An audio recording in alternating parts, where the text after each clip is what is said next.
pun sebenarnya dia lebih syukur sebab dia willing to do all this with me dengan juga tim Prima Ballet. Sebab banyak juga yang saya lalui sebelum Prima Ballet ni, and banyak juga orang kata offer daripada brand-brand lain. Jadi saya anggap bersama dengan Prima Ballet, lepas bila dia berjadi macam ni, saya anggap dia adalah rezeki dan jodoh saya bersama Prima Ballet. And thank you so much.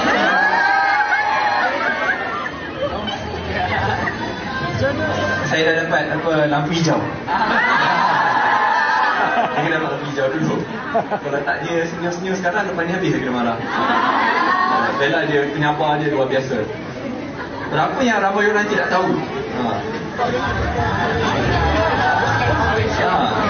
Ramai orang ingat yang kita plan semua ni tak. I can tell you memang tak scripted, tak plan.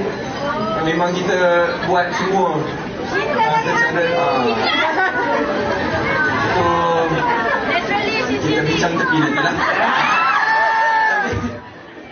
Ada satu cerita yang saya rasa ramai orang tak tahu, yang saya pun baru tahu beberapa hari lepas.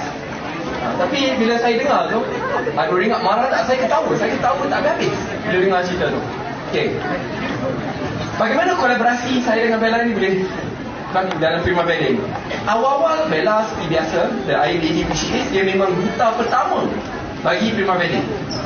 Saya hanya duta dalam parlimen je lah, buat kerja kat parlimen. Satu hari saya dapat panggilan daripada Bella. Kata, Sadiq, ada satu brand ni nak buat photoshoot raya bersama. Nak buat ke tak? Saya tanya,